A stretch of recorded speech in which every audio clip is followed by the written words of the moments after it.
Welcome into another episode of Bitcoin Magazine Live. I am your host, Q, coming to you yet again from my mother's basement, and I'm joined by my co-host, P. How goes it, P? Fantastic. Thank you for asking. As always, I'm excited about our conversation for today. Q, who are we going to be talking to? We are going to be joined by none other than the man, the myth, the legend himself. Obi Nwosu is going to be joining us, tell us all about himself, Fedimint, and everything that he has been working on. And then, of course, we're going to kick things off with news and notes.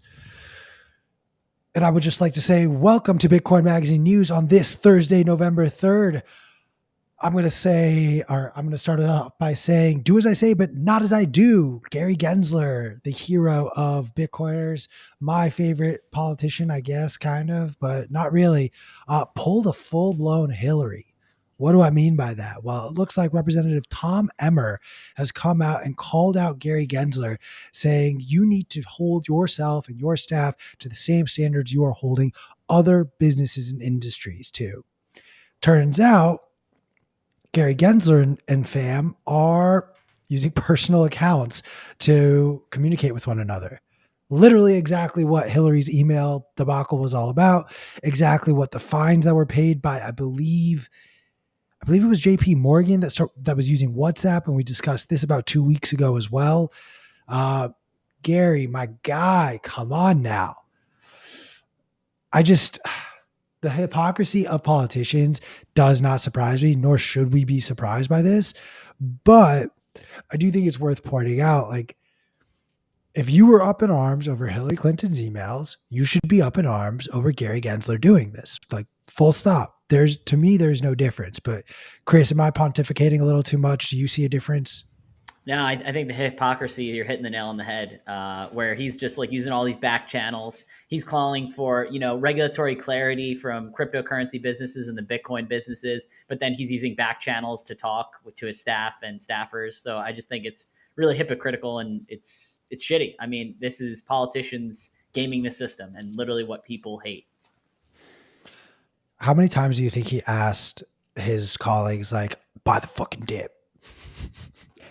Do we think that it's the same thing though? Is calling for regulatory transparency the same thing as advocating for transparency across all communications?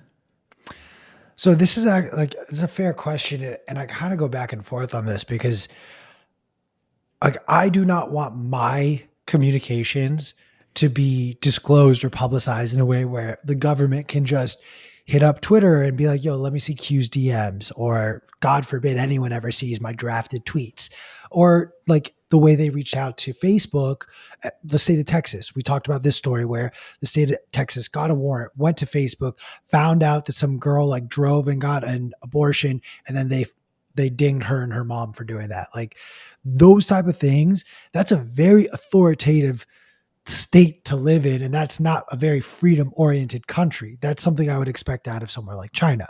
Now, for a government official, it really just boils down to whether or not you think they should be held to same or similar standards as individual citizens. And if you think they should not, are they assuming held to a higher standard? What sort of defines that? Personally, I think they should. They are meant to be held to a higher standard.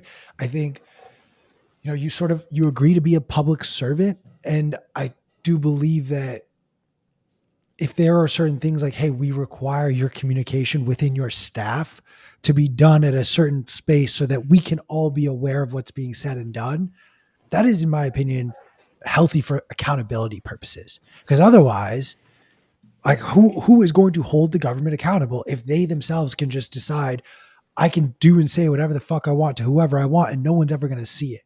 That's a very dangerous precedent. I just think it's going to happen regardless. I mean, go ahead, B. Sorry. I think there's a very big difference between one's personal communications as an individual. You absolutely should have the right to privacy. That's just absolutely no question on that note, even though the government is pushing the narrative very, very strongly that if you have nothing to hide, don't even trip, dog, which is bullshit. But I don't know where to draw the line, or I don't know how one draws the line between the types of information that is okay to communicate privately with your staffers. Maybe it's none. But I do think there's a difference between, asking for regulatory clarity and saying like clarification around the rules that everybody is being asked to play by versus communications between staff. But it makes sense to me that certain types of communications between staff and between high-level government officials should be expected to be in the public domain. Yeah, I mean, I'm going to put my Odell hat on, quite literally. Citadel Dispatch, have it on. But no, when he talks about like privacy, I mean, we saw in the Snowden leaks in 2014, like governments and large corporations are doing this. They're actively spying on you. There was a report that came out recently that like 90% of the internet is being saved by either the CIA or the FBI in conjunction with, either like Amazon or Google or a combination of the two. Like 90% of the internet. That's like absurd how much data they're collecting. And I know Odell made the point of like, they don't really know what to do with this data yet, but like, that's not the point. They're just collecting all of it. And then they're going to find a time when they want to use this data to either incriminate you, go against you, to shut you down, to shut down your business, to shut down your bank accounts, whatever it may be. Like they want to find this data. They want to mass collect it and then use it against you at a future date, basically. I just want the government officials that listen to our conversations and are reading our communication. Chris keeps sending me those messages. I do not engage in those conversations, guys. So clearly a Fed. Let's go back to high school, talk a little gossip, go to the schoolyard or the public square. P, what happened? Elon Musk is, of course, an expert troll, as we all know. He has been directly in the limelight recently because, of course, all the Twitter noise. There is a fantastic conversation that has happened recently between AOC, favorite liberal punching bag, where she says, laughing my ass off at a billionaire earnestly trying to sell people on the idea that free speech is actually $8 a month subscription plan. And he crushed her over Twitter by replying, "Your feedback is appreciated. Now pay me $8. There's a whole thread. She went back and she's like, yo, well, I have your attention. Why should people pay $8 just for their app to get bricked when they say something you don't like? This is what my app looks like. She goes back and she, shows a bunch of BS. Now, I have a fundamental problem with her argument here. Twitter is essentially a free service. It's a private company, and these are systems that you can pay extra for. My problem is with the kind of the false sense of security that people may get from a verified account. But I think her claims here are just absolute garbage, and the thread delights me because of all the incredible spicy memes that people put in there. What do you guys think? Chris, do you think AOC's claims are justified, or do you think this is total bullshit? I think it's total bullshit. I mean, she's complaining about the $8 to get verified. I think it makes verification less valuable. I think she's a little bit of a hypocrite because she's selling overpriced clothing. Like, I think in her store, there was like a $58 t-shirt. There was also like an $88 sweatshirt. So she's like, I hate all these greedy capitalists, but like you're charging, I mean, you could buy half a year's worth of Twitter for, blue verification for less than she charges for one of her sweatshirts. So I don't know. It's very funny. And also to like her point, everyone's up in arms about the paying $8 a month for Twitter Blue verification and all this. But to your point, you can use it for free with no issue.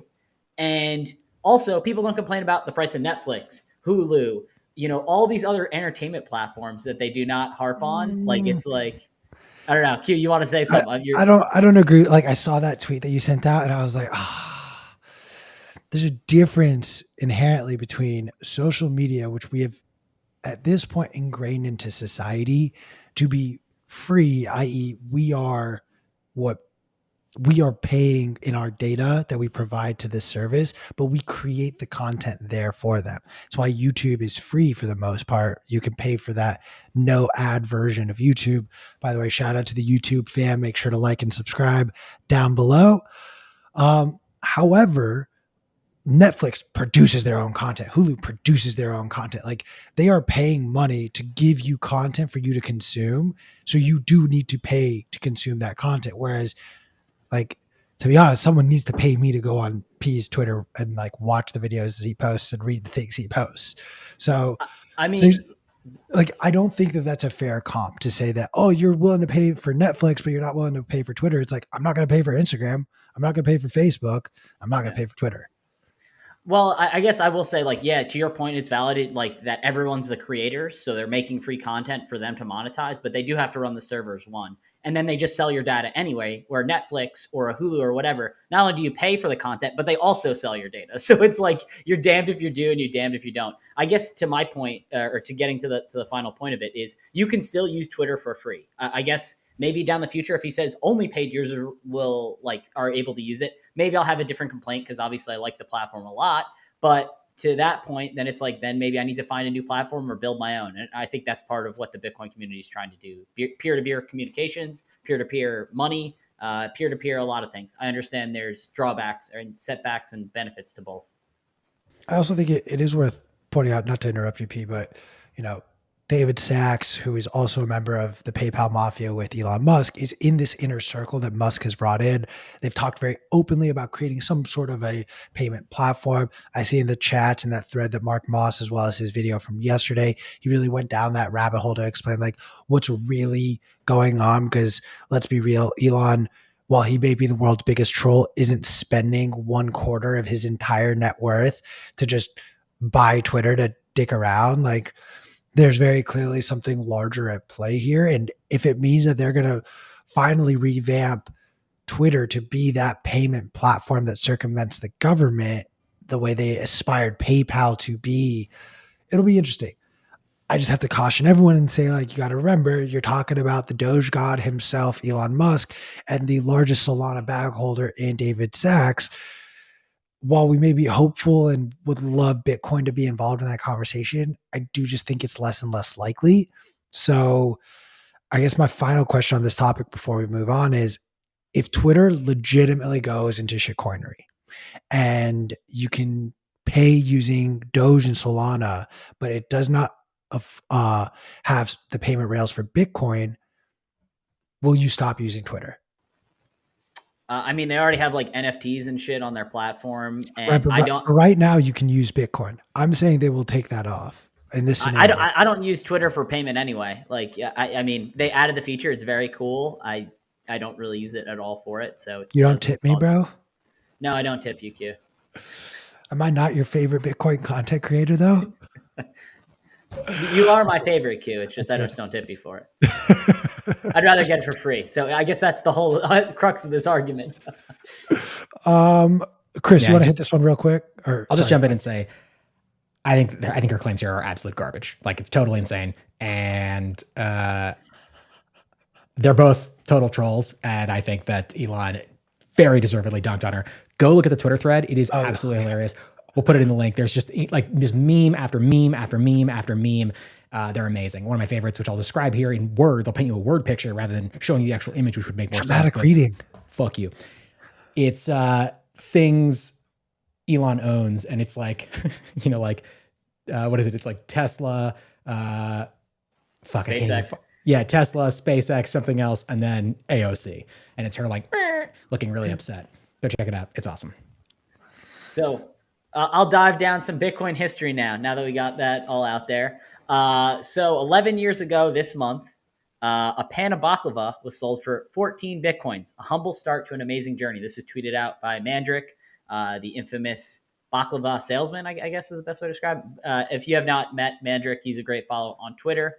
Fun fact for you guys, who did Mandrick? A little bit of trivia for you guys, throwing this to either of you guys. Who did he sell that tray of Bitcoin to? Or not tray of Bitcoin. Tray of baklava to for 14 Bitcoin.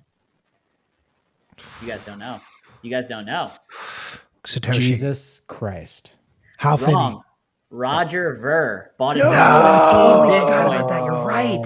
Holy shit. At 11 years ago today, Bitcoin was trading around 41 cents per Bitcoin. Let me say that again. 41 cents per Bitcoin. So it was less than $7 for this tray of baklava. It is probably one of the best trades, aside from the Laszlo's pizza for Bitcoin, that Bitcoin history, and probably won't ever be beaten.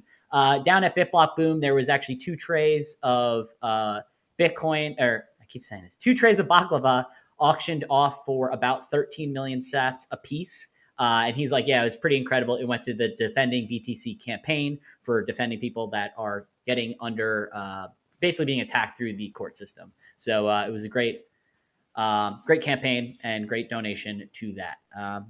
but fun piece of Bitcoin history for you guys. I can't address this chat, but Drunk Realism from Twitch. Yes, we are literally live and we can see your comments. It's happening now. Let's though go back to some shitcoinery. Looks like JP Morgan wants to play some stupid games and win some stupid prizes. Yesterday it came out that JP Morgan executed its first DeFi trade using public blockchains. Talk about a word vomit, just to use as many like searchable key phrase words as possible. Like, this is stupid. This is silly. We're happy about this. I think, and Chris, you and I were talking about this a little bit, like you're trying to cater, JP Morgan is, you're trying to cater to an audience or a demographic to say, hey, like we're learning about this. We know this space now. Like you should do your business with us here, but without really understanding the potential downside that comes with going into the DeFi space. Chris, you brought up an excellent example that I will let you sort of take it away. Yeah. Basically they're like, oh, we made a trade on this blockchain. It's like celebrating like, oh, we used Excel to make a trade. Like a blockchain, you could just replace with database. And they're extremely inefficient. What I mean by that is they're slow, they're cumbersome, they're all this. And people use that as like a way with Bitcoin being like, oh, it's slow, it's cumbersome. It's like, no, that's the base layer. That's the settlement layer. You know, you want to build on top of it. We have things like the Lightning Network, which are much faster and they can do payments at a quicker rate of speed.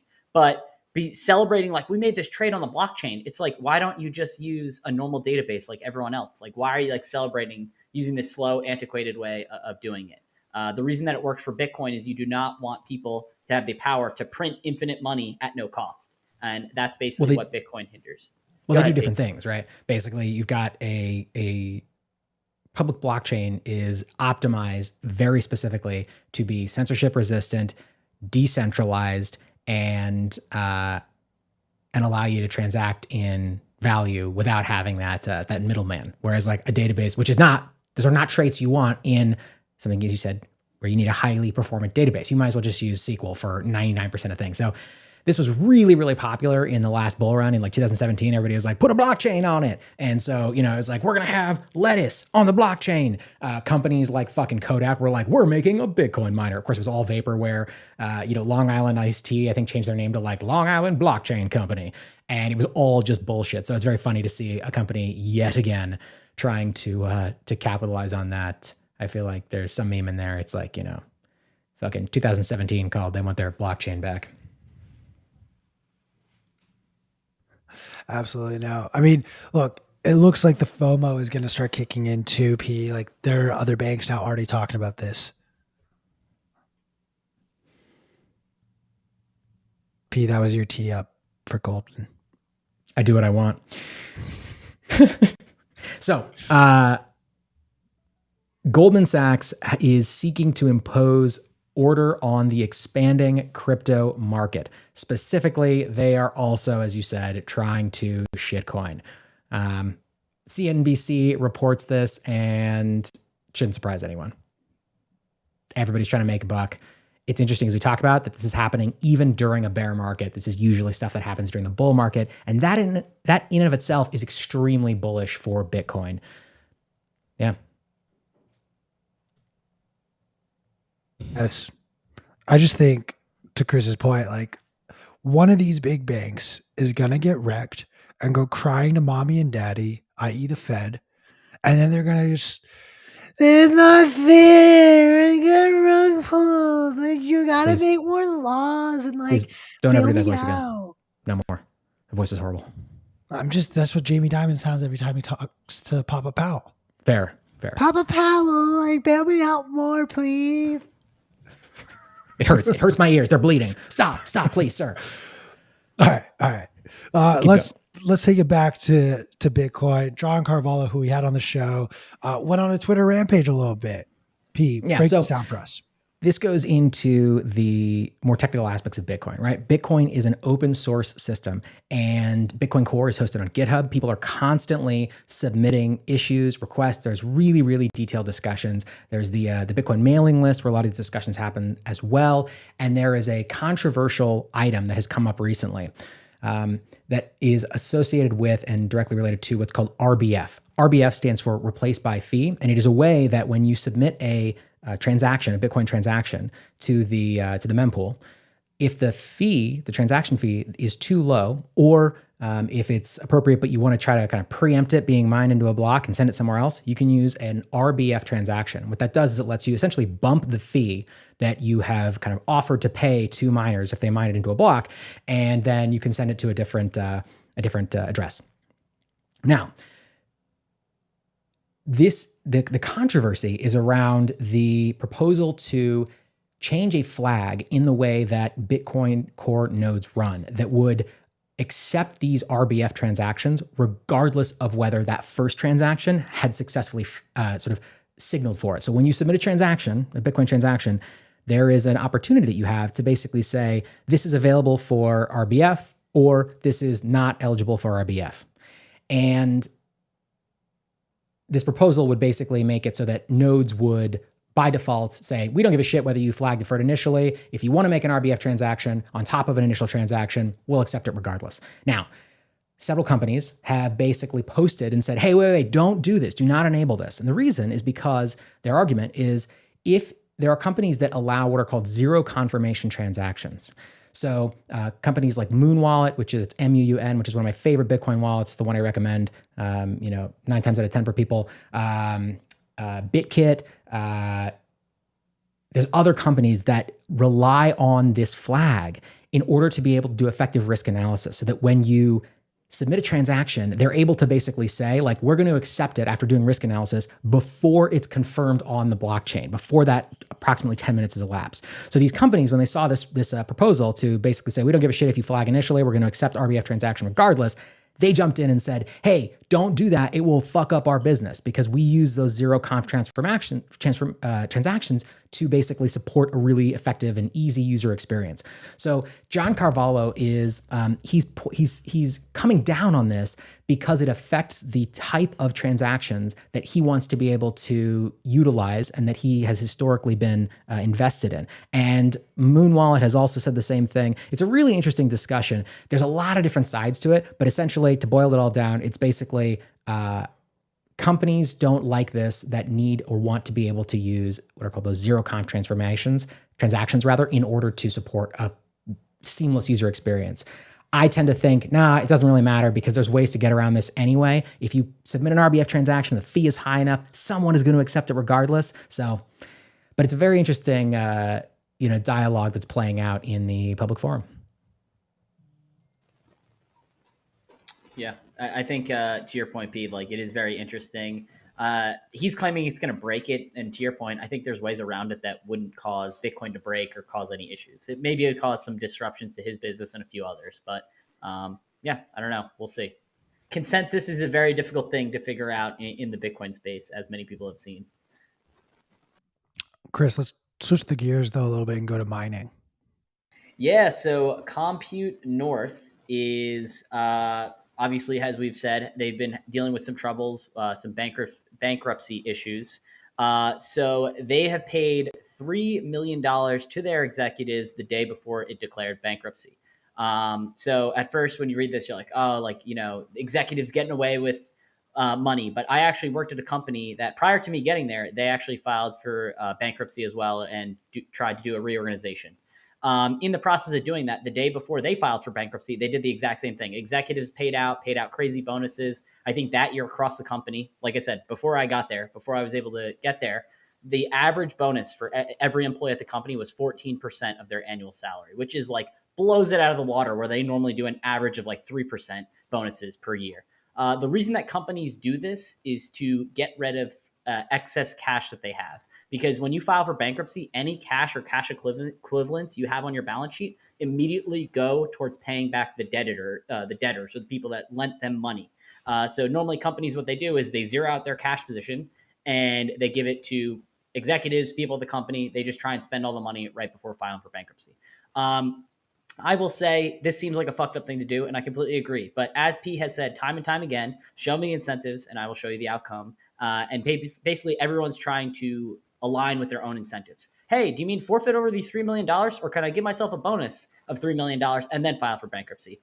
Most people would take the latter. Whether it's the moral or correct position to do, I'll let you decide. But this is very common practice for not just Bitcoin mining businesses, but any business in general. Any thoughts on that, guys? So I think you're seeing just, the capitulation in the mining space looks very different company to company. We talked last week about the core scientific stuff, and we saw them hiring lawyers to restructure. You're now having a different Compute North, which got dinged a couple of weeks ago that we talked about. They're just full blown into bankruptcy. They're sort of, we fucked up, we give up, we're off to our next project, and they're going to capitalize on the bag that they built for themselves. I just want to point out, this is the exact same move that Mashinsky made, where they just paid out themselves and all their execs, and then we're like, all right, we're declaring bankruptcy now, and we're broke. So it's not good company to keep Compute North if the closest comparison to what you're doing right now is Celsius. Just, I'd like to highlight that. P, unless you have anything on the mining space, I wanted to shift gears now to more racism. Looks like New Zealand wants you to report your neighbors. Things that now make you a terrorist in the eyes of New Zealand beyond just being brown. So I welcome to the fold all you white people. Opposing government policies, including COVID measures, is a sign that you are a terrorist. I apologize to all my white friends who feel attacked. Welcome to my life for the last 21 years now.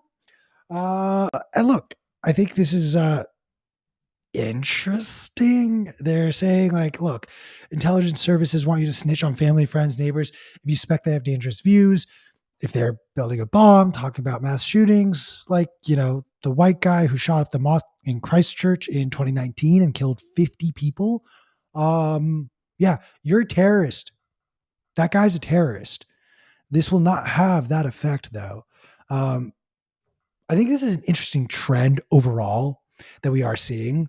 I believe in New York, they are rolling out a system where they're going to allow you to snitch on parked cars to then turn around and say, yo, you're parked in a bike lane. Take a picture of this car, submit it, and then you're going to get a certain percentage of the parking ticket that they're going to be issued. I fucking hate that. But this is a much more extreme. This is like, oh, if I think my brown neighbor looked the wrong way, did the wrong thing, I'm just going to fucking call it. Like, that's what the door this opens. That is the door this opens. This is very 1984, to be honest. Wow. So I agree. But wait, where does the racism come in exactly? I mean, let me ask you this, P. When I say things like, who is plotting dangerous things in your country to do things, you're not thinking of white people for the most part. We have, I think this relies narrative. The media, listen, this is getting rolled out by the media. So the media narrative is vitally important here. And if the media narrative for some time has been white people are good, if you're not white, they're probably up to something sketchy, wrong, or bad, you're going to be on high alert. And if you tie an incentive like, we'll give you a bonus, we'll pay you out for doing this, you're going to go and look for things. Of course. Oh, but they parked the car the wrong way. My point is, this is fucked up from an Orwellian perspective. This is fucked up from a 1984 perspective. This is basically trying to get neighbors, as you pointed out, to snitch on their neighbors. It creates rift. It relies on fear. So they're stoking those fires, and they're trying to use that fear in order to get people to turn on their own community. But I think the racism here leaks in from people's existing biases. Now, the media may, and often does, stoke those fires as well. But I think you're burying the lead, or I think this is more about that fucked up 1984 style attempts at. I don't even know why we keep saying 1984. This happens in the real world already. It has happened in history. Dude, it's in Texas right now. You can get $5,000 if you snitch on someone for going and getting an abortion. In the state of New York, you can get $44 if you snitch on someone for parking the wrong way or in the wrong place. Like it's already started. And I think to your point, while the biases that we have will lead into some of these more racist profilings that we see, it's just, this is very dangerous precedent that unfortunately will turn this divisive, polarized society that we have, where it's turned into us versus them, especially on the heels of COVID and the lockdowns. We are now amplifying that to so many more degrees that is so dangerous for society as a whole to move forward. Like, I'm going to pull up this comment, like, boom. They're flooded with these reports in New York because half of them are just illegal reports because they just either want to fuck with someone they don't like or they just want to make a quick buck. Like, I love that though. DDoSing the system. I mean, like, I'm all for it. Like, but let's not kid ourselves too that like, this will hurt our society as a whole far more than it will help the state do anything right. The cons outweigh the devil's advocate. Show me the incentives. I'll show you the outcome. Maybe this is just putting it all out in the public. It's not, of course. Nobody gets to see exactly who's submitted all this. But okay, the betting lines have now changed and we have an even bet. So Chris is still in the lead at a plus 300 odds for being the Fed. But after that comment, P, you are now also at plus 300 odds for being the Fed at Bitcoin Magazine. I'm the dark horse. Weird racial overtones, fully intended. My friends. My last point on this, and then I will shut the fuck up because I want to defend the fact that I said racism is going to come from this. At no point has any media outlet ever called the gunman at the Christchurch shooting who killed 50 men in a mosque. It was a racially instigated event. They never called him a fucking terrorist. Why? He's a white man. Yeah, agree with you there. 100%. All right, Chris, roll us to the last story. You want me to hit it real quick? All right. So Duralex is shutting down. So the French glass manufacturer Duralex suspends operation for 5 months due to surging electricity bills. So their bills have gone from $3 million a year to run this facility to $13 million a year. They've seen a 46% turnover rate at the company. I think this just goes that, they are experiencing the energy crisis in Europe. Obviously, money printing globally and abroad has not helped this. Fix the money, fix the world. I think that they are in for a long winter, not just them, but Germany, as well as many of the other European counterparts. Yep, totally agree. We're going to start seeing this more and more companies that are having to publicly, or actually, I think what's going to happen more and more before we actually see companies shut down is companies that are in financial distress are going to be blaming surging energy prices as the reason for their financial distress. So in the same way that during COVID, now, obviously, many companies were actually affected by COVID, but I think a lot more were like, oh, this is fantastic. We're going to use this crisis to basically, pave over actual fucked up stuff that our company's been doing. And I think the same thing's going to happen here. You're going to see more and more companies that are just like using this as an excuse. We're seeing a negative feedback loop too, with the Fed raising interest rates. So things are getting more expensive while energy prices are surging, while we've printed more money. And it's just like this negative feedback loop where everything's going to cost more. And now glass is going to start getting expensive, or glassware is going to get more expensive. So then that goes up, and then it's a negative feedback loop. We're not in a good spot for sure. So it's going to be a rough, we're not in a recession yet, guys. They haven't declared we're in a recession, but things are going to get very tough. It might be a depression, it might be a recession. I'll let you decide. Good point. My friends, stick around. We're going to go to a brief commercial break, and then we will be back with Obi Nwosu, who is an incredible human being and also one of the main people behind Fedi, all about federated chow mein mints and bringing Bitcoin to as many people as possible, as rapidly as possible. I want to remind everybody that you can use code BMLive to save 10% on your Bitcoin 2023 tickets. You can also use that code to get 10% off of the print mag. We are about to release a new version. Do not be left in the dust. Check it out. We'll be back in a sec.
Thank you for sticking through those commercial breaks, and I am excited to introduce our guest today, someone I consider a friend. Obi Nwosu is a co-founder of Fedimint and a board member of Jack Dorsey and Jay-Z's Bitcoin Trust. We're going to be diving in with Obi, and I am not doing your resume and your experience any justice.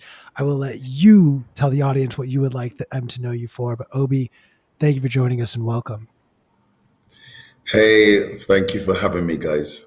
An intro. So I am probably most well known now for being the co-founder and CEO of Fedi, which is powered by Fedimint. It's this form of community custody that is going to bring Bitcoin to billions over the coming years.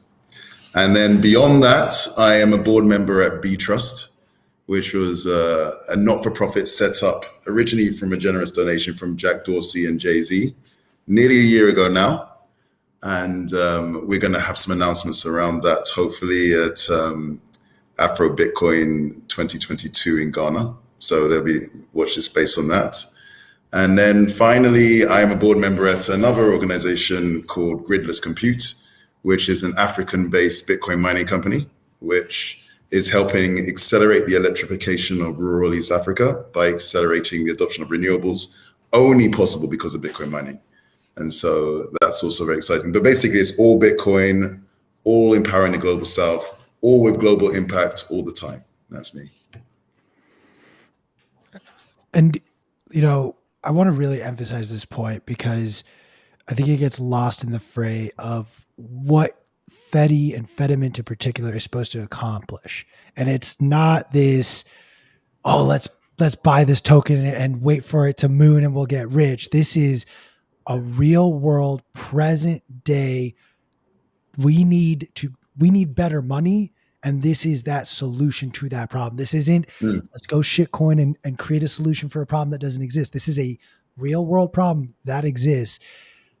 I want to just start. I'm going to hijack this conversation now for a second, P. I don't want to do the Obi background stuff yet. We're going to do all about Obi in a second, but honestly, this is just getting me so jazzed. Like, how did the idea of Fedi, like what inspired you and the team to say like, hey, this is the problem. How are we going to solve it? And then this is how we're going to solve it. Okay, so there's Fedimint and then there's Fedi. So Fedimint is this open source protocol, a bit like the way Bitcoin is a protocol for the store of value, Lightning is a protocol for the transfer of that Bitcoin around at a low cost at high speed, and also improves privacy as a side effect. Well, Fedimint is a protocol for storing that value, custodying that value with incredible privacy in a way where you're using your community to have each other's back effectively. So they work really well together. Effectively, they're both layers of two. When your money is at rest, you store it in Fedimint. And when your money's on the move, you use Lightning. But the money is Bitcoin underneath both of those. So that's the Fedimint protocol. And that actually had its roots, well, actually, if you go way back 39 years with Xiaomi and eCash, and then 13 years or so ago with the invention of Bitcoin, and then 4 or 5 years ago with Liquid's popularization of federation technology used for Blockstream's popularization of federations was used for Liquid. When those things were combined, a number of incredible sort of cypherpunks and cryptographers thought that we can combine these things together and take Xiaomi and eCash, invented by David Chaum in 1983, which was considered catnip for cryptographers, some of the best form of privacy technology out there, combine it with the best form of money, Bitcoin, which for the first time multiple people could hold, and then federations allowed you to sort of federate this Xiaomi mint with Bitcoin as the backing money as opposed to US dollars, which was David Chaum's original attempt.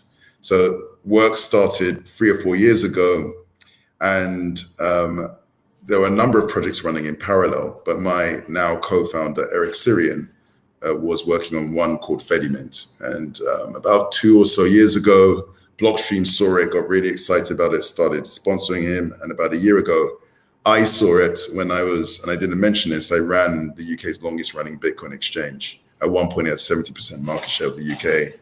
Did the whole New York Stock Exchange, Gavel, and we were used as a Bitcoin GBP first regulated exchange in Gibraltar, all that sort of stuff. But that's the past now.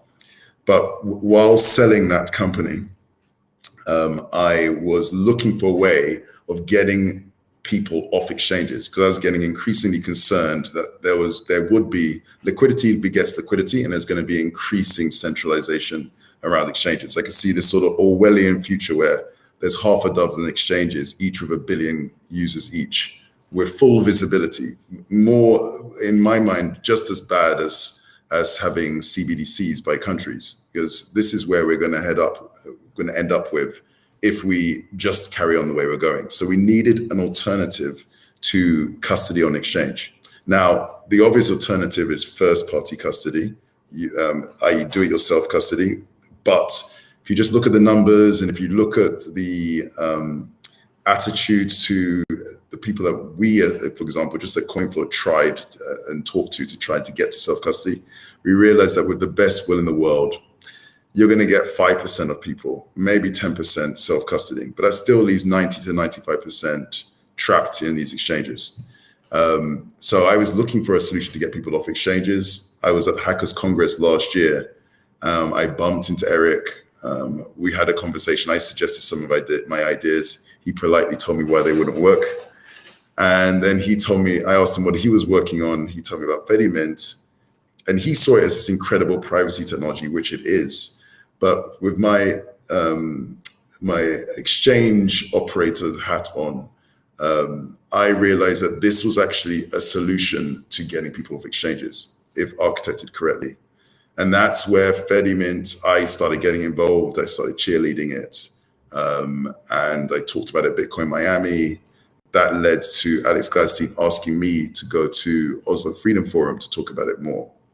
And I then met some of the bravest men and women I've ever met, opportunity to meet, and who are human rights defenders and activists from around the world.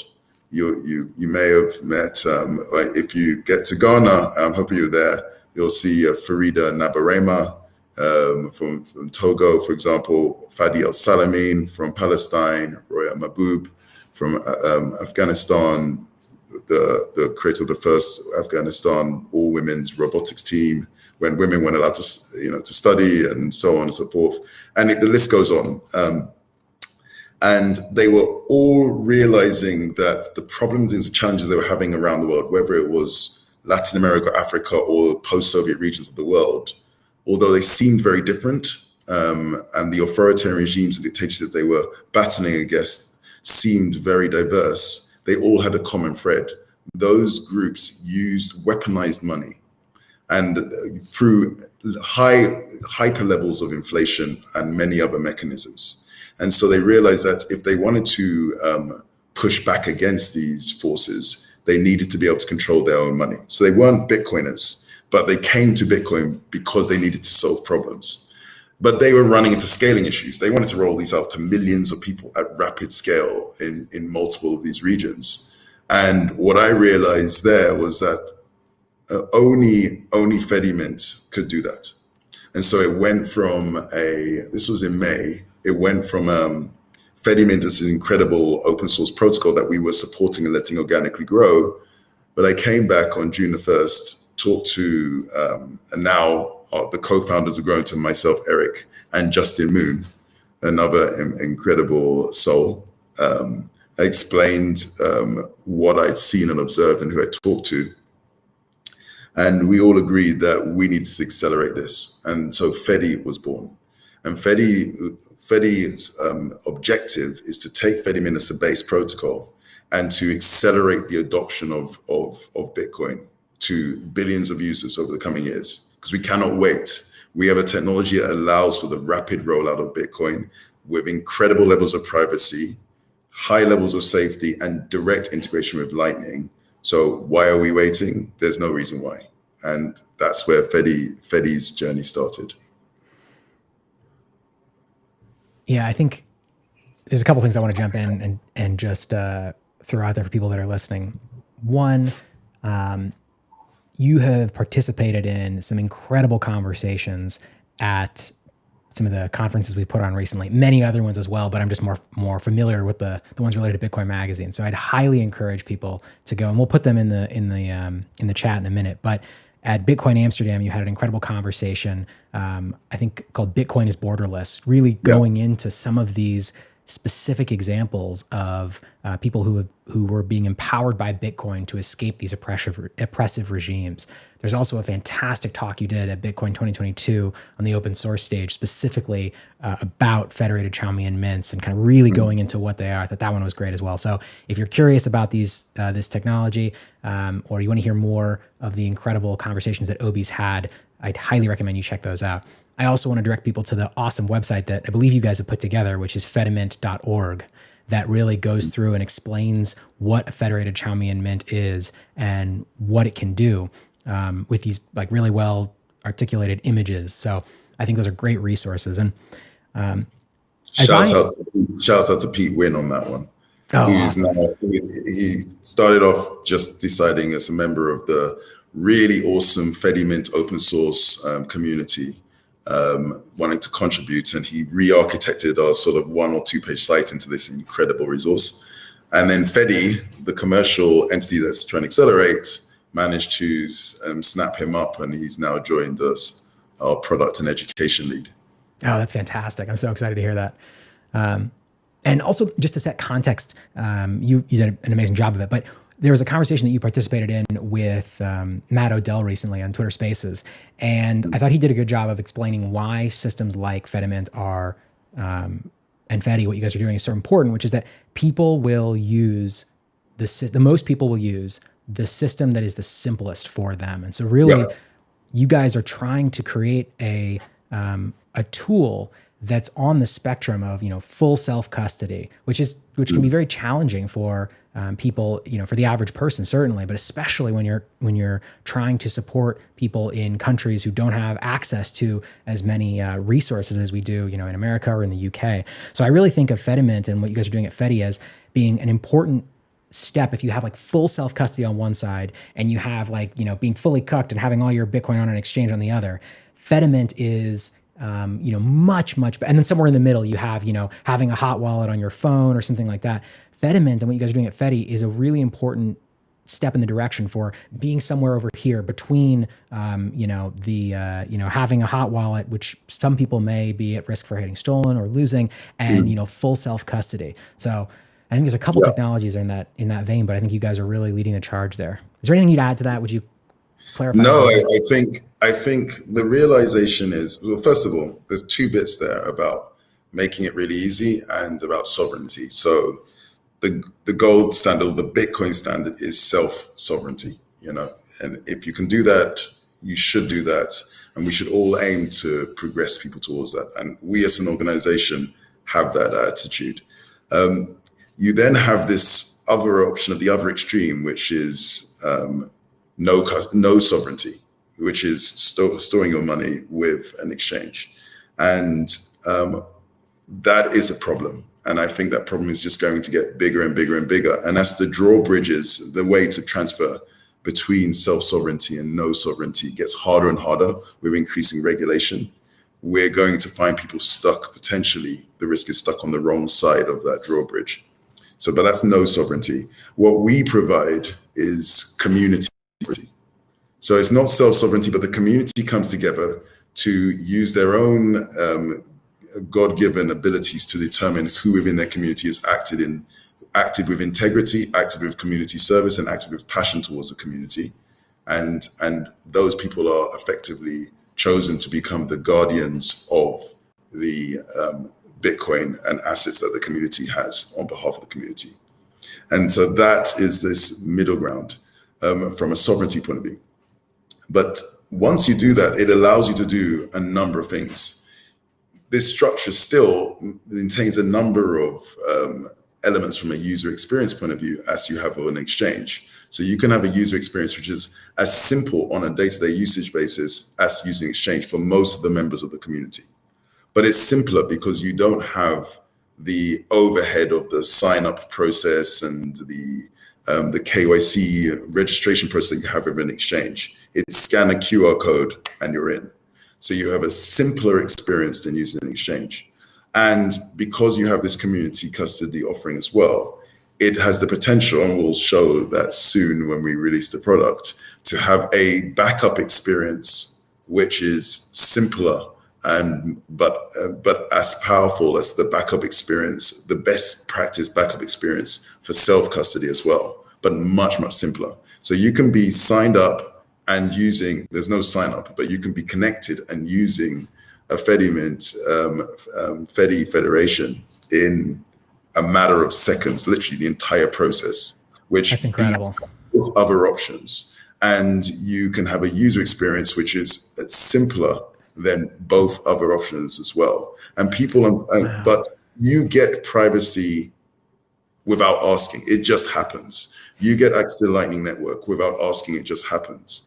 And the reality is that if you have to explain people or they have to take action to perform privacy, unfortunately, what we've seen is that for the majority of people, they won't perform those actions. They won't take those steps. So we just bake it in. Your normal usage gives you cryptographically near perfect privacy. And that's how we get privacy in there. And whenever you make a payment, you just scan a QR code and you pay.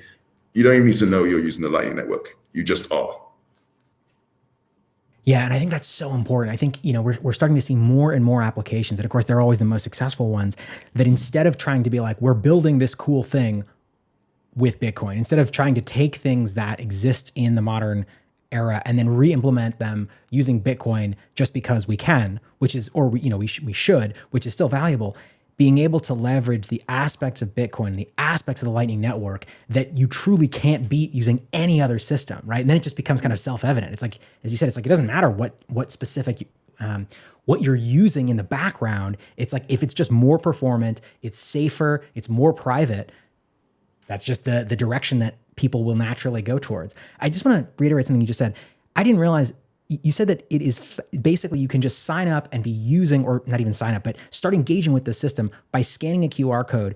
And that's actually faster than having to, obviously open a bank account, sign up with an exchange, or use any of these existing systems. That's pretty fucking incredible. Yeah, it was quite funny. So Hackers Congress this year, we sponsored it as like an homage to where we first met. And we revealed Fedimint working on main chain.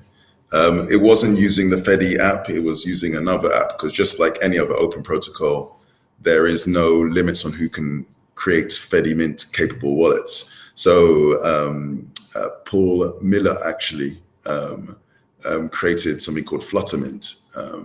And it was done by a single guy in a matter of weeks. Maybe with a little bit of help from other members of the community as well. And it was actually a very, very good wallet implementation that works with Fedimint. And that was used there to make transactions, buy cups of coffee on the first main chain transactions. But anyone within the Hackers Congress in Prague was able to sign up, join the federation by scanning a QR code, and anyone who had access to the website also was able to Cypher was able to do the same. So because it's perfect privacy, we have no idea of how many people, but we're guessing it's in the hundreds of people joined up in a matter of a day because they all had to scan a QR code. But what was quite interesting, a Bitcoiner Waxwing was doing a presentation in the UK. Which is where I'm originally, where I was originally born, not conceived in Nigeria, born in the UK, combat rolled into Heathrow Airport. Whoa. And he before he was doing that, to prepare for his presentation he wanted to do for Fedimint and Fluttermint, I had a video call with him and tried to explain to him how it worked. So we got to the point where he had to join the federation, and I showed on the screen over a video call the QR code, and he put up his phone towards the screen, and then he said there was a bug on the code; it didn't work, and I was like, "Well, what's going on?" And he showed me the screen, and the screen showed zero Bitcoin. I go, "You've logged in. There's no bug." And it was just so fast, the sign-up process, that he didn't realize that he'd logged in. So his feedback was, we need to add some sort of flourish so that you just know it's actually happened, because it was just that's so too funny. fast. So that's so funny. That's how fast the sign-up process so fast that we go consciously aware that it happens. Zero transition. You're free. Yeah. Your financial shackles have already been broken. Yeah. I love it. Q, you look like you were about to. Look, this is the part of the conversation where I sit back, take notes, and learn from the two of you. No. I mean, I do want to dive a little more, and Obi, Yeah. forgive this stupid question here, but like when we talk about how Fedi is on top of Bitcoin and interacts with Lightning, like, to make it as simple as possible for the dumbest person in the room, like, what is the comp you would make? Like, is this supposed to operate as like a stable coin so that the value of it doesn't move too much? Or realistically, again, for the dumbest person in the room, like, why or how are you comparing this for use cases? So how am I comparing it for use cases? I would say that you can, for the dumb, so first of all, you're not dumb. So I feel like I want to take exception to that point. That's like, caught me. But you can think of it in different ways. You can think of it as each federation is like this mini community created, community focused sidechain. But it's not. But chain implies that the alternative is also a blockchain. It's not. It's this environment to run any application, but it comes with Bitcoin custody, it comes with Lightning integration, and it comes with privacy. So, but it's this environment to run any code, but connected in a similar way to a sidechain. But instead of a sidechain, that there's one sidechain to rule them all, and everybody in the world has to use. Each time you fire up a Fedimint federation, you create a sidechain just for you, and it will only run the applications that you run. It always comes with those free, but it's actually sensible. So you could add a microfinance application. You could add a Bitcoin-backed stablecoin application. You could add support for lending or so on. And there's lots of people who are thinking about all these additional features. But if it only makes sense for your community to have that, why does everybody in the rest of the world have to also process it or have visibility of it? So effectively, you can see a future where hundreds of thousands of federations, each one having a selection of different features and additions that make sense for that community and group. But they will always have the ability to hold Bitcoin. They will always have the ability to communicate with the rest of the Bitcoin ecosystem using Lightning and obviously main chain. And they always provide as a fundamental base level primitive privacy by default. You have to work hard to not have privacy, but the default interaction is private. So, and that makes sense if we get to this global world, because we don't want a world where there are people who have visibility of the financial movements of hundreds of millions or billions of people. So we have to build it in as a base level. It should be easier to be private than it is to be not private, as opposed to the other way around. So, but that's architecturally how you could see it, these sort of different islands, but that can communicate with the rest of the world as easily as someone with a Lightning wallet can communicate with the rest of the world. And with Bitcoin as the base layer and privacy as a base imperative. Does that help? No, absolutely. I guess my next question could be silly, and I apologize for it, but if you are using KYC Bitcoin to then sort of create your own Fedi chain, do you still have that same level of security, or because you've used KYC Bitcoin, you've kind of given up that to begin with? So if you have KYC Bitcoin, then Bitcoin you bought on an exchange, for example, then the person who you bought that from will have visibility on who you are and the fact that you have bought that. But at some point you will then withdraw it to your own wallet. So that could be a self-custodial wallet, and then they will see from analyzing the blockchain that you've drawn it to that wallet. It could be another exchange, for example, and they will see that it was sent to that exchange. But once it's in that exchange, they won't know how you've transferred it around within that exchange. So if you send money from exchange, I won't give names to exchanges, but exchange A to exchange B, exchange A knows that you've sent to exchange B. But then if you trade it within exchange B, if you send it to someone else from exchange B, they have no visibility from analyzing the blockchain what you've done. But what Exchange B does is they have full visibility on what you've done. Now let's take this. Let's take the scenario of Fedimint. If you send your Bitcoin, your money from Exchange A to a Fedimint, after that, any internal transfers within your community, and that community doesn't need to be a physical community. It could be cypherpunks from around the world or friends, old ex-schoolmates, and this is a product for anyone, anywhere. My fantasy football league. Like I could put my fantasy football league in this. Cool. Exactly. So then if you send fantasy football league is perfect example. And when you say football, is it football or American football with your feet or the one with your hands? The hand one in America with like the weirdly shaped ball. The weird shaped ball that you use with your hands, that football. Okay. Yes. So I just want to so your fantasy the hand egg. Yeah, the hand egg. So then you would send from the Exchange A will see that you sent it to this Fedimint where your fantasy football league team members are. And then, but any movements within that will be not visible to A.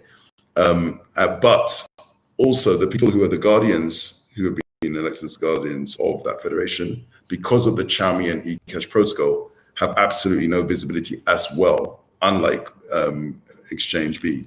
So the way to think about it is... And the guardians are basically community members. Like, so you could, the guardians could be respected people in the community. It could be a church group. It could be business people who people trust. So it leverages that existing trust structure. Yeah. And we see the range. So if it's like a family, it might be the matriarch and patriarch of the family, or more likely the kids of the family are the more likely technical people. But some group, extended family, each family, each nuclear family will choose one member, and they form a federation. For that, it could be a church group, and like the church leaders could choose people for federation. It could be a company, and we've had interest from companies, and heads of departments could be guardians.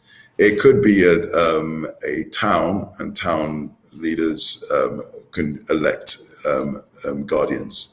And at the other end of the scale, we have these human rights defenders groups, and they have communities of entire countries, and they want to set up, and they have a number of different operatives or members within those communities and those countries they deal with, and they can set up sub-federations for different parts of the country and choose guardians from their community. You could have privacy advocates who decide to set up a federation, for example, for people to generally access, etc. So communities, we're really excited to see the different types of communities and which ones have more traction than others.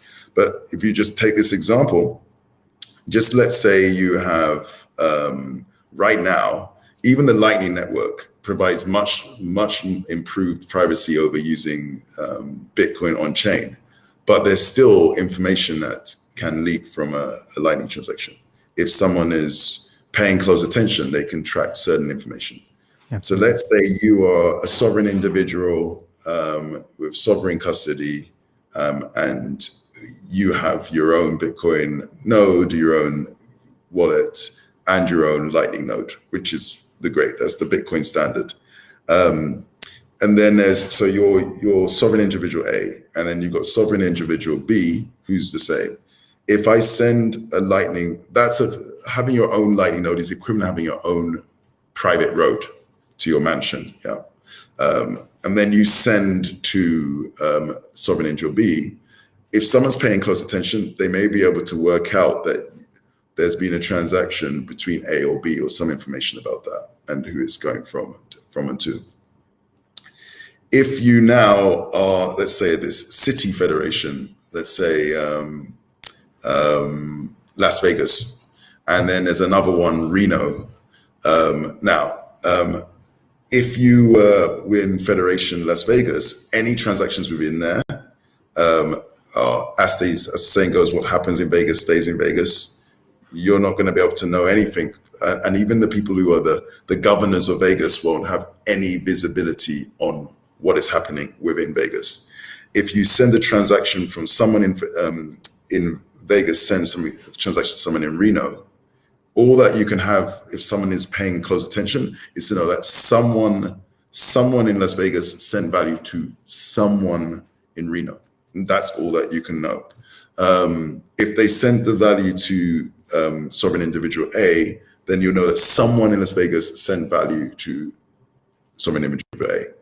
So even if you're a sovereign individual A, it still might make sense to have an apartment, I'm stretching the metaphor now, in Reno, Las Vegas for your pied-à-terre. So that could be for your day-to-day spend. So even if you want to be a sovereign individual, send your wallet to send you from your main stash for your day-to-day expenditure, and you spend from there because you just get default extra effort privacy for these transactions, and you just store like a day, just like with your purse, you take money out of your bank vault or from a bank and you put it into a purse, your wallet, and you spend from your wallet. It should be the same. So even if you don't feel of someone who needs to custody all your value there, and you want to maintain self-custody, and you can afford to do it, you have the technical capabilities to do it, you live under a regime which you're able to do that, and so on, which is the minority of people on the planet, by the way. Minority of people on the planet live in democracies. The majority of the people, we are the edge case living here. You know, the norm is to live under authoritarian regime or dictatorship. Even if you are there, it still makes sense to use systems like this for your daily driver and transfer back, because that will give you increased privacy and a simpler experience, and for various technical reasons, potentially reduce Lightning on-chain fee costs as well. Yeah. I mean, it really does have the possibility to vastly improve the experience of using Bitcoin across these multiple axes, which is so interesting to me. And it can be done with the technology today. You know, we had another conversation recently with a couple people, including Alex Gladstein, about the possibility of doing roll-ups on Bitcoin, and another exciting opportunity for solving the problem of how do you get at the extreme end the entire world's population into Bitcoin, right? Because there's only so much, of course, as you know this, but for our audience, there's only so much space in each block.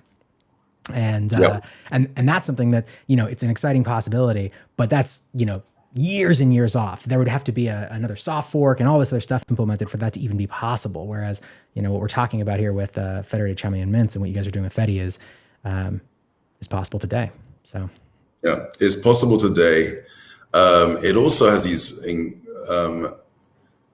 a number of benefits, especially when you come to the overlooked but really important problem of backup, recovery of backup, and the dealing with subjects that people don't like to talk about, but what to do in the event of death and recovery. Having had to go through that in my own life with family and friends, I realized that a lot of people don't realize that there's always this element of subjectivity to dealing with these things. Very, very large percentage of situations when you have to recover assets in the event of someone passing away, for example, lead to subjective discussions. So you have to involve a community. You have to, unless you do not want to be able to give your assets to anyone upon your passing away, other people have to be involved. One of the great benefits of Fedimint is it provides a solution to how to deal with that just by nature of the way it works, because you have these guardians available. There could be mechanisms to put in place where funds are releasable in the event of something happening like that. And also just more sort of less morbid and more everyday is if you forget your password and so on, if you're self-custodying and you haven't taken the correct action, then you're out of luck. If you use an exchange, you can call someone up and you can handle it, etc.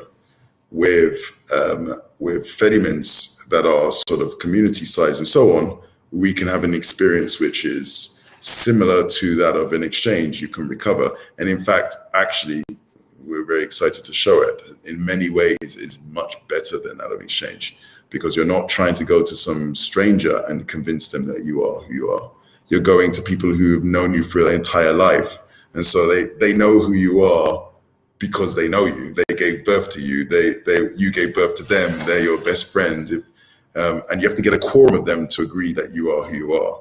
Trying to convince your best friends or your family that that Q is P or P is Q. You know, I would much prefer that to be my sort of protection against people trying to scam or con, than just some underpaid, overworked, disgruntled Silicon Valley customer service rep who's just looking at, to try and figure it out. Yeah. Well said. I'm curious, what are some of the biggest challenges that you guys are facing as you're trying to build this out? What are the biggest roadblocks for you guys? This is going to sound really hackneyed, but we need to duplicate ourselves. We need many more Obis, we need many more Justins, many more Erics. We've been very fortunate. Just 2 days ago, we had our latest new hire, which is Renata Rodriguez, fresh from Pax4.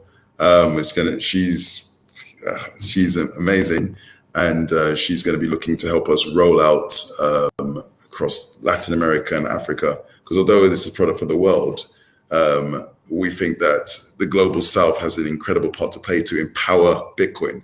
No, and that's not a misquote. We're going to see an inflection point where we can test and show these systems like Fedi in some of the most difficult parts in the world. And if it works there, it can work everywhere. And the learnings, it will help roll out everywhere. And I think someone like Renata is perfectly placed to help us with that. I already mentioned Pete Wynn, who joined, who's incredible product prior to Bitcoin, a product lead and manager, who's helping us sort of solidify our product vision in general, but also with a specific focus on education, because that's a key part of what we want to do.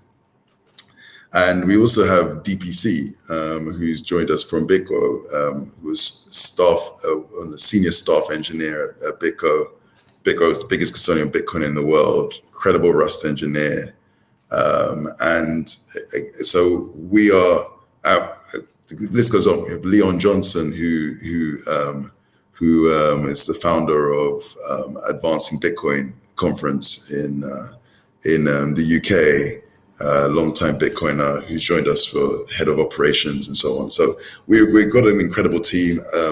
Fedimint as well has an incredible set of open source engineers, many of them NIMs, who have just chosen to commit themselves to this. We have an incredible set of people supporting the open source project, like the Human Rights Foundation, Spiral, and many more, 1031.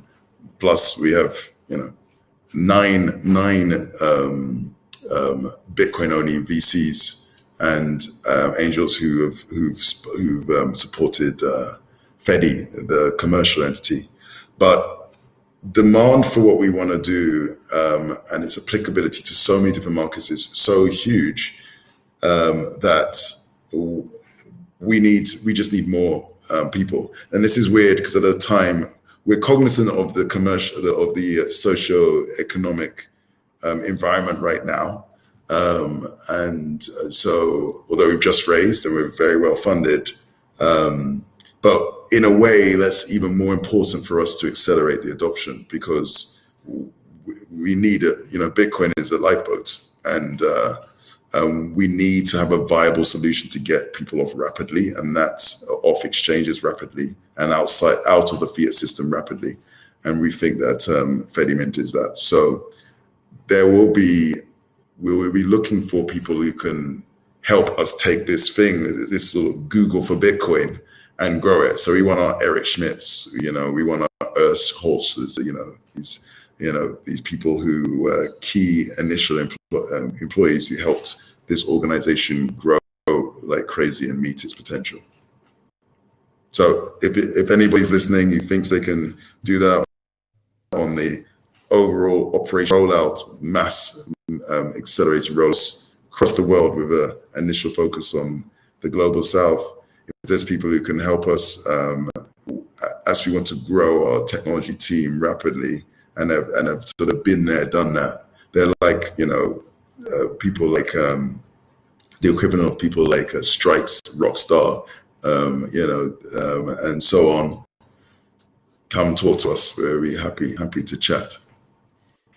Sorry to do a bit of a pitch. No, I love it. I was going to say. That's the point of this. We would love nothing more than for whoever comes on to help further expand Fedi in the project to have listened to that call to action. Like, fuck, make sure you just kick back 5% in total to both P and I. 5% that's very low for recruitment fees. That's actually very low. So, hey, I'm not a greedy man. I want to see global adoption. Pre-negotiation, you're only 5% already. I mean, I can get it done. I don't need much to keep myself sustained and happy. I'm a skinny guy. I don't need a lot. Wait, but in all seriousness, how can people get a hold of you and the team, Obi, if they have ideas, if they want to reach out about potential opportunities there? Oh, there's lots of ways. For me, you can access me on Twitter. So I'm Obi on Twitter, just my name, @Obi. That's because I was gotten onto Twitter very early. Fedi. I was going to say, you can't just drop a 3-letter Twitter handle and be like, it just happened. It's shorter than Jack's. Yeah, and it's beyond that, if you're interested in supporting the open source protocol Fedimint, then you should go onto fedimint.org, and we have a Discord there, GitHub, just proof of work, just start contributing. It's a really active group of people, and we'll welcome you with open arms if you're ready to roll up your sleeves and help build one of the most important protocols for the Bitcoin ecosystem in our view. If you are interested in Fedi, the commercial entity that's going to take this technology and use it to accelerate the adoption of Bitcoin across the world, then you should contact us on info@fedi.xyz, and go to fedi.xyz, our website, find out more, and just click the contact button and chat. And if you want to talk to me directly, just send me a private message or a direct message on Twitter, and I'll go through those and get back to you. Obi, how much did you pay Jack to let you have a 3-letter Twitter handle? Because I just went and tried to change mine to just Q, and it won't let me. It says a minimum of 4 letters. Or even 1 letter. But I joined Twitter. I know, but it's just like, many people ask about it. But I joined Twitter really early on. I mean, I'm getting on in age, so I'm 47 right now. So I got there very early, and I just had that name. I asked for my name. Luckily, I think maybe because it's not common in the West, and it was when there were only like a few 100,000 users, you could still snap these names up. I'm sure you're so sick of the joke, but I think the only reason people in the West have ever heard Obi as a name is because of Star Wars. Well, there's Star Wars. Let me count the ways. There's Star Wars. There is Obi Trice was popular for a while. There was a reference to Austin Powers because he kept on going, "Oh, behave." I like that because I mean, by the way, I have no problem being likened to a Jedi Knight. I mean, there is that. I mean, that's pretty. Actually, let's be clear, a Jedi Master actually. Yes, but Jedi Master. Yourself short. Yeah, and then there was those are some of the options, and they're all great things to be compared to. Absolutely. Obi, I know we talked a little bit about, the challenges you guys have and the call to action we just discussed, but let's say these problems and this gets solved. What do you want to see Fedi grow into? Where are sort of the next steps for this? How far do you want to push it, and in what ways? So for Fedi, this is the commercial organization. I think Fedi, the vision is for it to be the Google for Bitcoin. So Google did three things. It was code, consolidate, and campaign. Yeah. So the code is the application that it built internally for free that got incredible amount of adoption and usage. There are things like YouTube, Gmail, Google Drive, etc. Then consolidate. What it did is not just keep it all for itself. It found the best. It surfaced the best of the internet and made that available to people. And it did that through search.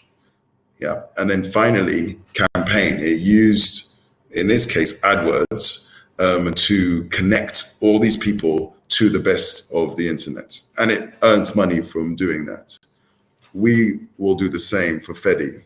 First, the code will be the Fedi app powered by Fedimint. It's an incredible privacy-preserving form of custody, directly integrated with Lightning, with multi-signature Bitcoin custody, as well as an incredibly easy, we're looking forward to show it, way to back up and recover and use. So from that, we expect to get incredible adoption. You can sign up in seconds and use it. So very large customer base for that. So the Fedi app will be our code. Consolidate, within the app, because we don't just want to win by ourselves, but we win by helping other people win. The nature of using a Fedimint means a Fedimint needs to partner with or connect to Lightning nodes. So it drives volume towards Lightning node operators. You need to have Bitcoin nodes running. So we'll collaborate with people like Umbrel and Raspberry Blitz and Start9 and Nodl to make it easy for people to set up their own nodes. Also within the app, we will showcase the best of the Bitcoin and Lightning ecosystem. For example, many people want to earn more money in these parts of the world. Things like Stackwork allow you to do that. Many people will want to convert and exchange. So we can surface things like Bitrefill or Pocket or Bitter or Relay or other mechanisms to convert. So we will surface that there. And then finally is campaign.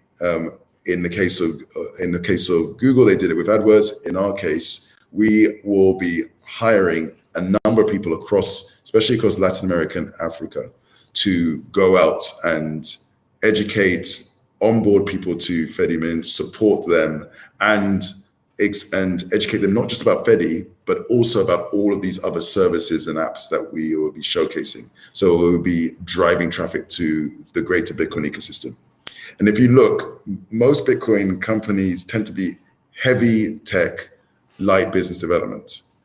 Although Fedimint is 100% tech, Fedi is much more balanced. It's going to be quite heavy on business development because we are going to be the outsourced business development arm, not just for Fedi, but for the greater Bitcoin ecosystem, driving traffic towards these great services that already exist that people don't know about. And they'll have it in this sort of one super app. They'll be able to see it all in one place with the support network around it. So as a result, we end up becoming this Google for Bitcoin. And until Google came about, Bitcoin, the internet and information didn't really explode. And when we come about, we want to take Bitcoin and value and have that explosion of growth as well. Is that small enough a vision, or is that? No, that's honestly, it's not big enough, if we're being honest. Okay, I'll work on it. You only want to become synonymous with like a company that became a noun and a verb. Yeah. Let me Google that. Like, I love that. Yeah, we want to become a verb. Yeah. To Fedi, a noun and a verb as well. There you go. I mean, hey man, it usually turns out really well for those companies that end up being verbs. But I want to before we shift to talk about you strictly. I want to give you sort of a runway. We spent the last hour talking about Fedi and Fedimint. For our audience, is there anything else on this topic that you'd like for them to just know or understand? Oh, about Fedi and Fedimint? I thought you were Just like about no, no, something no, no. very. We're about to get to know you very, very well now. But before we do that, No, I is, think we is there covered a anything we lot. didn't ask you? I think we covered a lot. It's we have an incredible team. We want to add to the team. It's really exciting and an honor to be seeing the birth of this technology. You know, a company is almost like a living thing. You put a lot of effort into it, and you give birth to it, and help it as it gains its own strength and traction.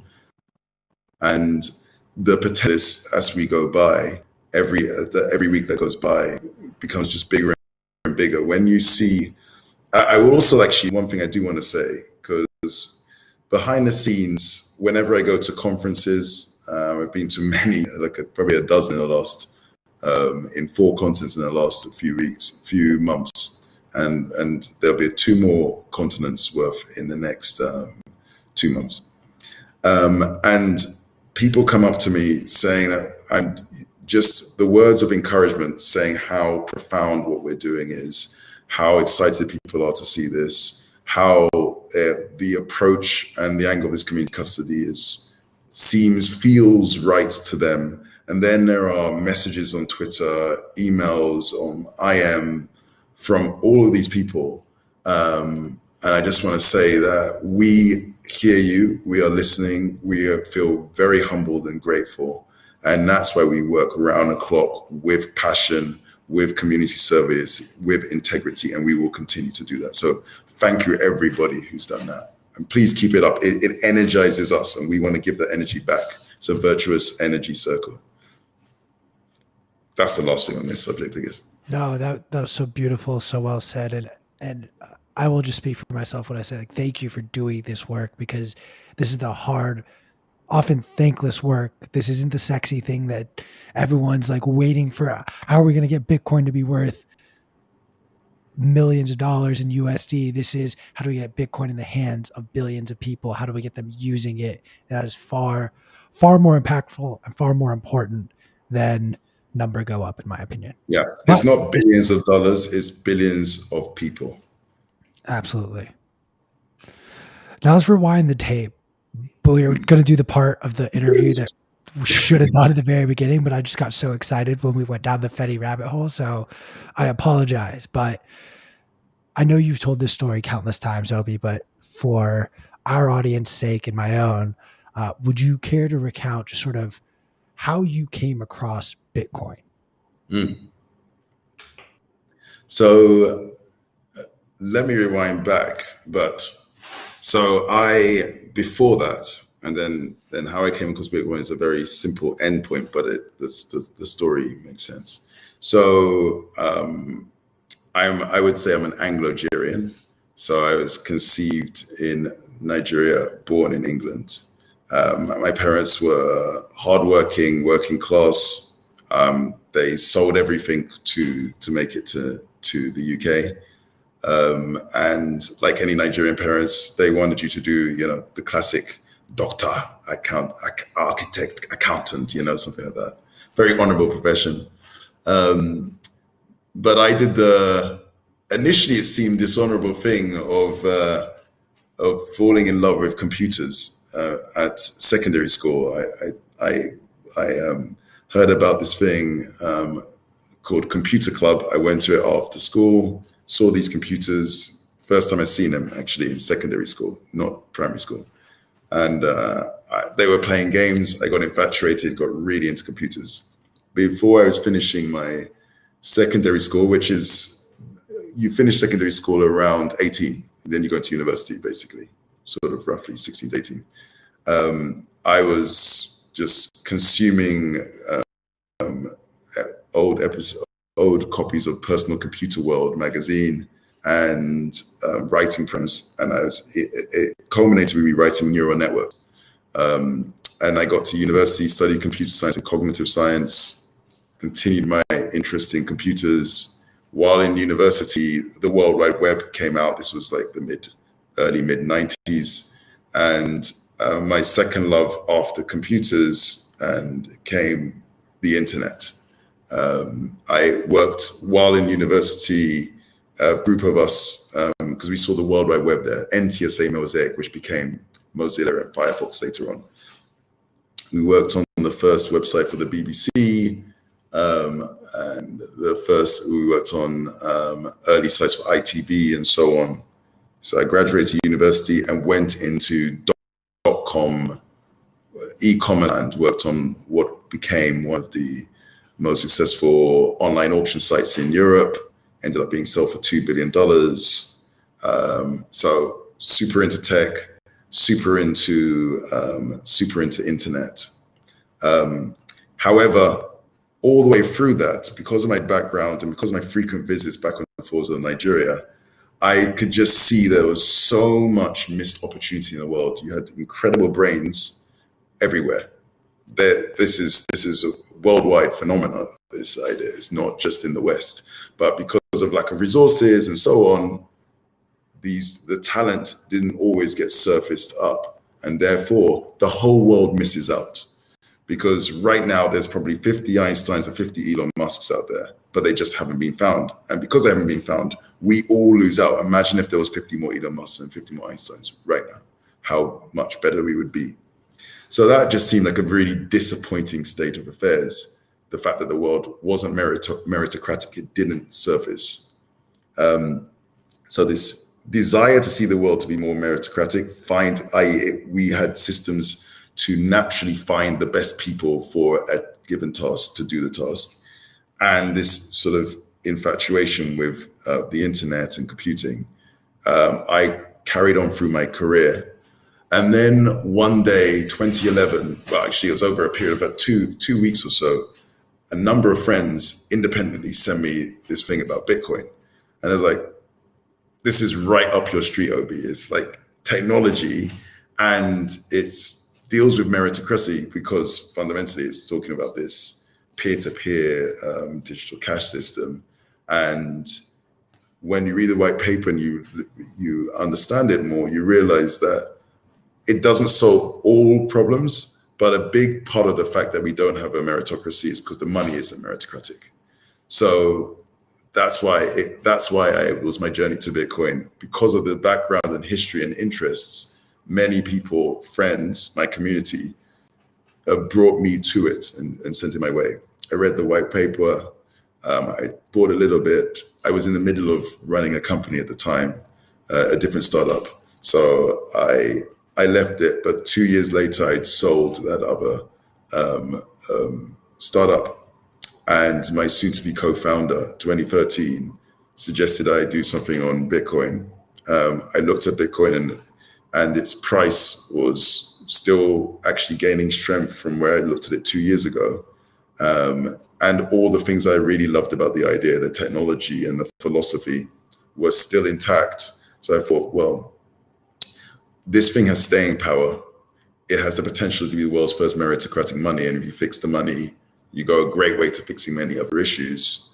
And it's still an early part and we could add value. So we launched CoinFloor, which went on to be the UK's longest running Bitcoin exchange. And we ended up selling at the end of last year to Coin Corner, which I'm really happy about, because they're a great company to carry on the mantle. If you do need to use a third-party custodial exchange, Coin Corner is definitely a good one to go with.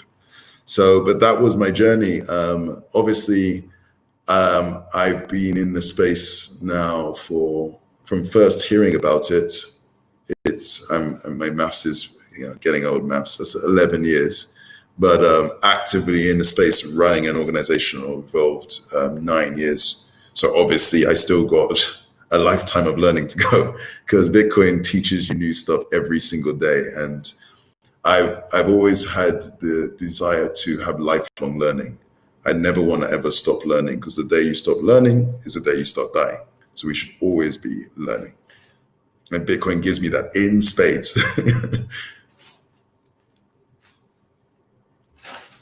love that. I mean, Obi, there are very few people I think who've been in this space, and then more specifically, stayed in this space. Like, you have seen many actors come and go. Are there things that happened in the early days of Bitcoin that maybe some of the new entrants like myself, who I've only really been involved in this space heavily since like 2020, like, are there things that happened 8 years ago that I just may not be aware of that you see starting to percolate again that concern you? And if the answer is nothing, that's completely. So I've got a pinned tweet. I don't know if it's about happening again, but I'll go about answering it in a different way. I have a pinned tweet that I pinned in 2020 and December 2020. So it's approaching 3 years ago now, 3 years ago. And it's using a Gandhi phrase: first they ignore you, then they laugh at you, then they fight you, then you win. And I put that down because it was part prediction and part recollection of my first several years in the Bitcoin space at that point, and even before then.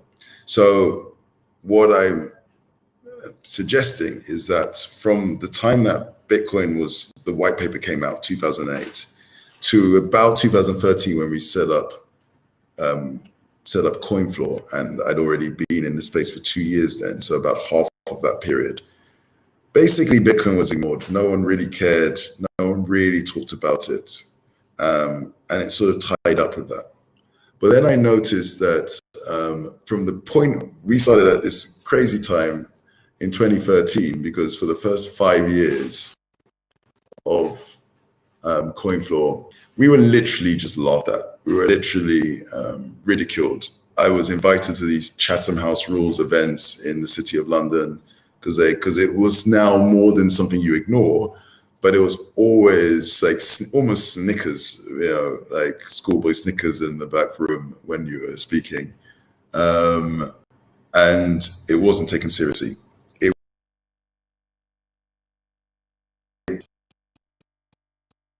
Oh, I think we lost your audio for a sec. You lost my audio? You've got it back? Or just for the last like 5 seconds. But you said they were like Snickers, and it was.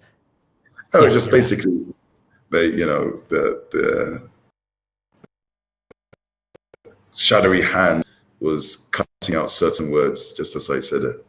If I'm going to be tinfoil hat like. No, literally, it did it again for a second. Okay. It did it again. Okay. Well, hopefully it works. So the point is, we were laughed at, and then something happened in 2018. Bitcoin didn't die. I love it, dude. Ever since I put this on, your audio is coming through perfectly. Okay, I don't have the equivalent. No, you're fine. You're fine. You keep it rolling. This is protecting all of us. He's protecting us with his. I can put my yes. Hackers Congress to protect me as well. So love it.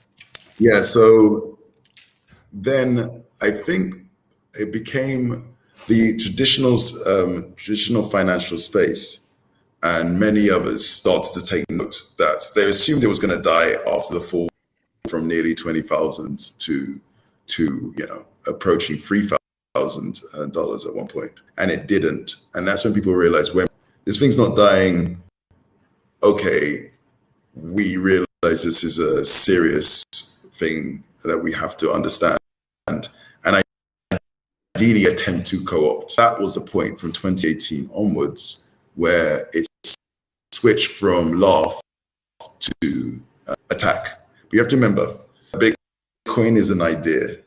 It's not, you can't fight it or attack it with guns and bullets and nuclear weapons. As an idea, you can attack it with two things: misinformation and regulation. And guess what? That's what we've been seeing over this period of time. And that's when I realized that we were entering the third phase.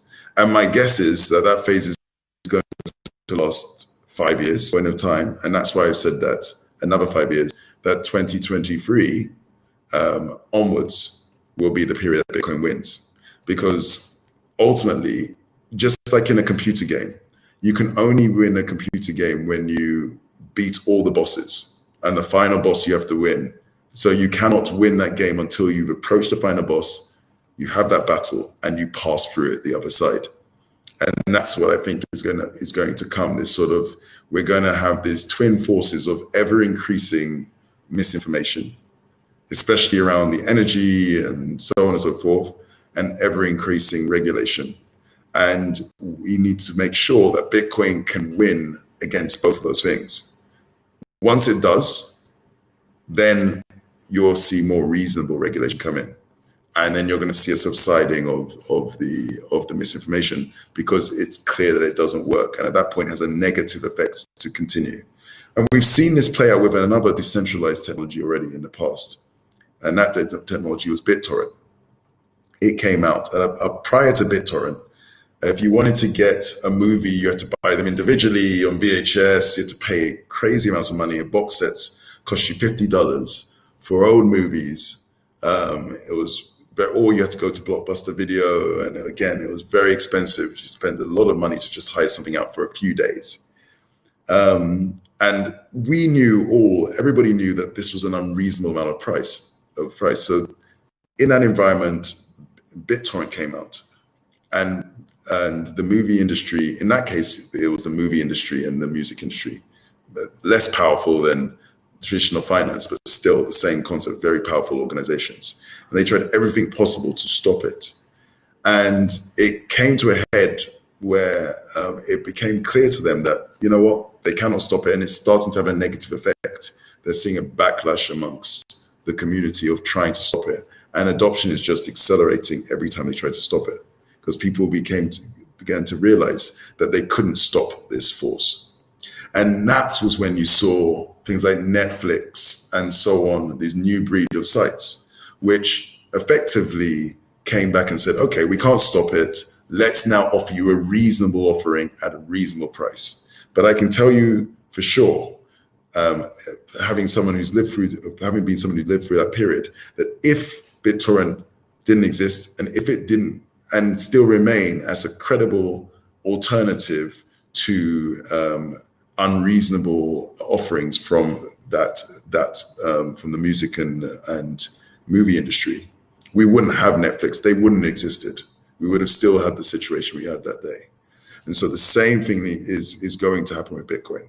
My guess is that it's going to come to a head in 2023, and the combination of self-sovereign technologies like Moon Wallet, Green Wallet, and many others, Wasabi Wallet, etc., and self-custodial nodes made easier, and also Fedi and Fedimint allowing people to en masse deplatform and community have community sovereignty, will provide us a viable mechanism so that regulators and media companies, mainstream media spreading misinformation about Bitcoin, will have to acquiesce. And then we'll see, because there's a credible option, the return to reasonable regulation and reasonable information about reasonable balanced reporting of what Bitcoin is and what it stands for. I can take this off now. I'm with you on that, Obi. That was so beautifully said, and I want to thank you for your time, because I know that we are coming up towards the end, and I want to be respectful of your next obligation. You've already said, but just remind everyone how they can stay up to date with the work you and your team are doing, how they can get in touch with you if they are interested. Okay, so stay up. New information this time. One, Fedi BTC, at Fedi BTC on Twitter. So if you want to stay up to date on what Fedi's doing and how as we roll out over the coming months and years, that's the place to go. If you want to find out more about Fedimint, the protocol, and you're an open source engineer and you want to contribute, go to fedimint.org as an initial jumping off point. And from there, you can find all the links, Discord, GitHub, etc. And please roll up your sleeves, join the Fedi revolution. And then to find out about myself and follow me and my musings, Twitter at OBI, Obi, my name. Fantastic. Well, thank you so much, man. I always enjoy talking to you, and I always learn an incredible amount.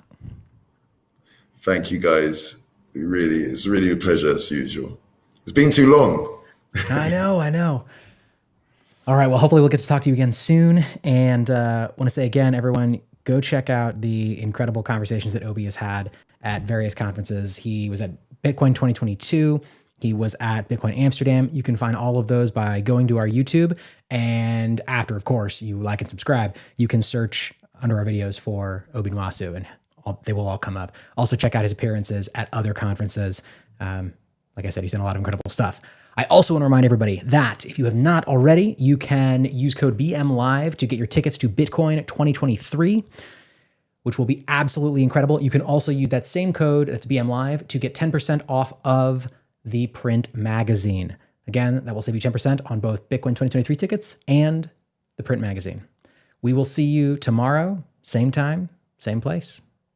Wait, Adios. real quick. We, because it is Thursday, are going to be on Twitter Spaces at 4 p.m. Eastern Time with Dylan LeClaire, with Dr. Jeff Ross, Sam Rule, and special guest TXMC. Set your alarms. Join us over on Twitter in about an hour. We're going to be talking about the Fed hiking rates. We're going to be talking about Jerome Powell. We're going to be talking about how he is destroying the market. Oh, yeah. I totally realized we didn't include the fact in news and notes. The Fed raised rates 75 basis points. We talked about it yesterday. So, I mean, news moves fast. You gotta stay on top, watch every day, or you're going to miss everything. Fair. All right. Adios. Peace.